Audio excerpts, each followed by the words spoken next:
তোমার আশেপাশে কিছু ছেলেরা দেখবা ওরা যেমনি ইচ্ছা অমনি বাইরে বের হয়, অত ফ্যাশনেবল ট্রেন্ডি কাপড় চোপড় পরে না, তবুও কেন জানি অনেক বেশি অ্যাট্রাকটিভ লাগে। আবার এমন অনেককে দেখবা জেনেটিক্স ভালো, ফেসও মোটামুটি ভালো, ড্রেসিংও অনেক ভালোভাবে করে, কিন্তু তাও দেখতে খুব একটা ভালো লাগে না, ব্যালো অ্যাভারেজ লাগে। বিষয়টা কি তাইলে?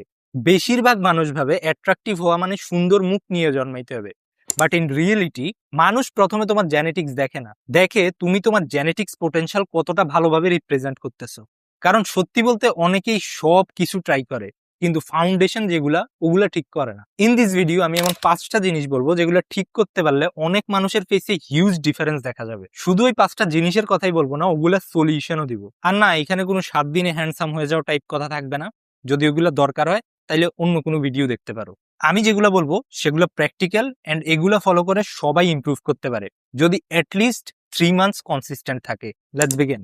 1 নাম্বারেই যেটা তোমার চেঞ্জ করতে হবে সেটা হচ্ছে তোমার হেয়ার। যদি আমাকে জিজ্ঞেস করো ভাই কোন একটা জিনিস মানুষের চেহারা পুরোপুরি বদলাই দিতে পারে, তাইলে আমি 1 সেকেন্ডও না ভেবে বলে দিব চুল। এটা তোমাকে অনেক বেশি আপগ্রেডও করে দিতে পারে, আবার অনেক ডাউনগ্রেডও। কারণ চুলই তোমার ফেসের ফ্রেম, চুলই তোমার লুকসের 70% ক্যারি করে। ইমেজিন করো একটা দামি পেন্টিং যদি একটা ভাঙ্গা ফ্রেমের মধ্যে রাখো, সেটা কি আগের মতো সুন্দর লাগবে? না।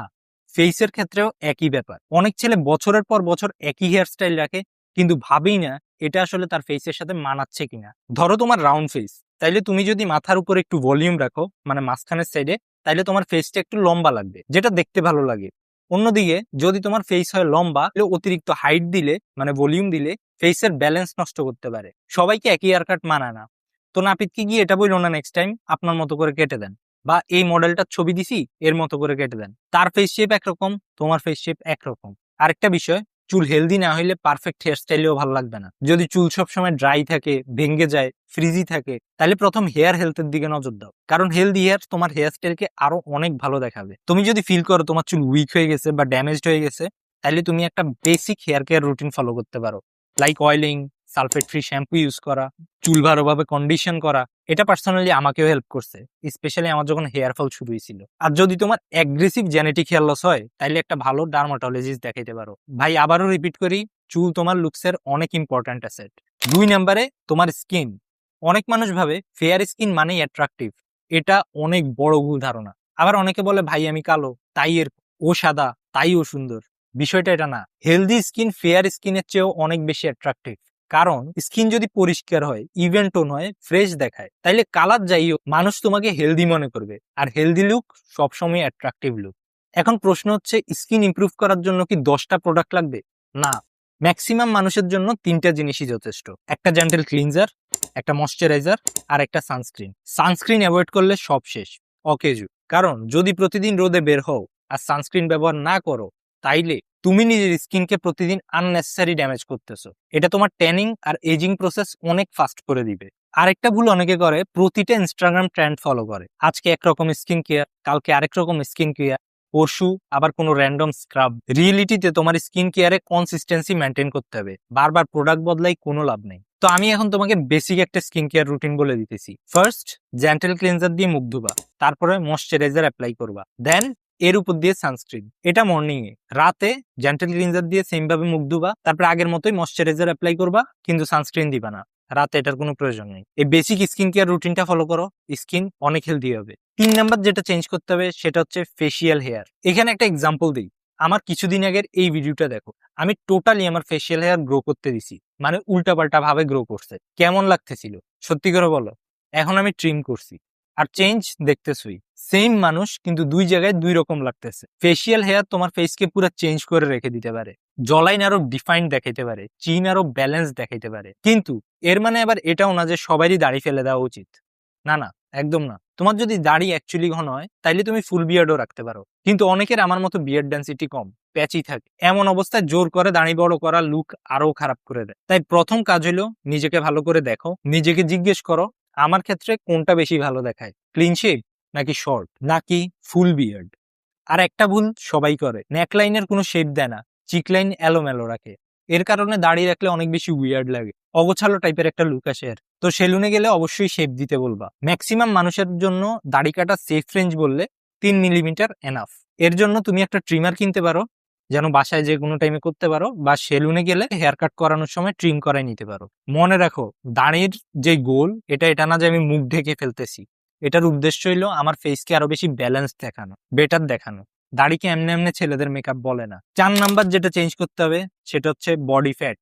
অনেকে ভাবে তার জলাইন নেই, আসলে জলাইন সবারই থাকে, শুধু সেটা দেখা যাচ্ছে না। কারণ ফেসে অতিরিক্ত ফ্যাট থাকলে মুখ ফুলে যায়, তার কারণে জলাইন হাইড হয়ে যায়। এই জন্যই কিছু মানুষ কয়েক কেজি ওজন কমানোর পরে মনে হয় যে পুরো মানুষটাই চেঞ্জ হয়ে গেছে। কিন্তু একটা ভুল ধারণা ক্লিয়ার করা দরকার, বডি ফ্যাট কমানো মানে যে তোমার সিক্স প্যাকই লাগবে এমন না। অতিরিক্ত লিন হওয়াও সবার জন্য ভালো লুক দেয় না। টার্গেট হওয়া উচিত হেলদি বডি, যেন রোগ না লাগে। কারণ দেখো ভাই, অ্যাট্রাকটিভ ফেস কিন্তু শুধু বোন স্ট্রাকচারের উপরে ডিপেন্ড করে না, বডি ফ্যাটের উপরেও অনেকটা নির্ভর করে। তুমি যদি আমার আগের ছবি দেখো তাইলে দেখবা আমি কত লিন ছিলাম, বাট ভালো লাগতো না, বিকজ রোগা লাগতো। আর একটা জিনিস, অনেক মানুষ শুধু ফেস এক্সারসাইজ, জ এক্সারসাইজ বা হাজার রকম জিনিস ট্রাই করে, কিন্তু যদি ওভারঅল তোমার বডি ফ্যাটই বেশি থাকে তাইলে এইসব এক্সারসাইজ করে দেখার মতো কোনো চেঞ্জ এক্সপেক্ট করা রিয়েলিস্টিক না। ফ্যাট কমাবা কিভাবে? ইজি ওয়েতে বলে দিই, ক্যালোরি ডেফিসিটে যাইতে হবে। মানে তুমি ডেইলি যত ক্যালোরি খাও, কনজিউম করো, তার থেকে বেশি ক্যালোরি তোমাকে বার্ন করতে হবে। বার্ন করবা কিভাবে? এক্সারসাইজ করে। ওই যে পানির মধ্যে লেবু দিয়ে এভাবে বার্ন হবে না। ডেইলি মিনিমাম কিছু এক্সারসাইজ করো, লাইক পুশ আপস, সিট আপস, স্কোয়াটস, প্ল্যাঙ্ক। আর যদি শুরুতেই এত এক্সারসাইজ না করতে পারো তাইলে হাঁটা দিয়েও শুরু করতে পারো, মিনিমাম 30 থেকে 40 মিনিট ডেইলি। আমি লিখে দিতে পারি, তুমি 3 মাসের মধ্যে অনেক ভালো চেঞ্জ দেখবা। 5 নাম্বার জিনিস হচ্ছে তোমার আইব্রোজ। এই যে জিনিসটা, সেটা অনেক ছেলে জীবনে একবারও নোটিস করে না, কিন্তু মানুষ যখন তোমার ফেসের দিকে তাকায় তখন চোখের পরেই যেটা সবচেয়ে বেশি নজরে আসে সেটা তোমার আইব্রোজ। ব্রু এক্সপ্রেশন তৈরি করে, তুমি কনফিডেন্ট দেখাবা নাকি টায়ার্ড দেখাবা অনেকটাই এটার উপরে ডিপেন্ড করে। কিন্তু এই জিনিসটাই অনেকে টোটালি মেনটেন করে না। দুই ব্রুর মাঝখানে বাড়তি চুল বা লোম, এদিক ওইদিক বাইরে হয়ে যাওয়া চুল, সব মিলেই পুরো এলোমেলো লাগে। তো ব্রুয়ের এই মাঝখানের বাড়তি লোম যদি ক্লিন করতে হয় তাইলে আইব্রো টুইজার্স ইউজ করো, মানে বাংলাদেশে যেটা শোং বলে। এবার বোনাস, লিপস। এটা অনেকের পারফেক্টলি ফাইন, বাট কিছু ছেলে এটারে টোটালি ইগনোর করে। অনেকের স্কিন সবসময় ড্রাই থাকে, ফেটে থাকে, বা ডেড স্কিন জমে। এই জন্য তোমাকে একটু আনহেলদি লাগে, তুমি ডিহাইড্রেটেড এর কিছু জানি একটা অফ এরকম মনে হয়। কিন্তু গুড নিউজ হলো এটা ইমপ্রুভ করা খুব ইজি। প্রতিদিন একটা লিপ বাম ইউজ করো, রাতে ঘুমানোর আগে বা কোথাও বাইরে হওয়ার আগে। ঠোঁট কামড়ানোর যদি অভ্যাস থাকে তাহলে এটা বন্ধ করো, এটা তোমার লিপস কামড়ানোর পরে আরো বেশি ড্রাই করে দেয়। আর অবশ্যই পর্যাপ্ত পরিমাণ পানি খাও, এটা স্কিনের জন্য মাস্ট। তোমার টার্গেট পিঙ্ক লিপস না, তোমার টার্গেট হচ্ছে হেলদি, স্মুথ, হাইড্রেটেড লিপস। এই ভিডিওতে আমি কোনো ম্যাজিক ট্রিক বলিনি, কারণ অ্যাট্রাকটিভ হওয়া একদিনের জিনিস না। আই হোপ এই ভিডিওটা তোমাকে আপগ্রেড হইতে হেল্প করবে। কিন্তু পুরো রোডম্যাপ জানতে চাইলে আমার মেন্স ফেস ইমপ্রুভিং গাইডটা দেখতে পারো। আমি নিজে যা যা ফলো করে ইমপ্রুভ করছি এখান থেকে এইখানে সব কিছু ডিটেলে লিখছি, একেবারে চিপ প্রাইসে রাখছি। যদি সিরিয়াস হও নিতে পারো, লিঙ্ক ডিসক্রিপশনে আছে। যদি ভিডিওটা ভালো লাগে অবশ্যই শেয়ার করো। See you in the next video. Love you, tata.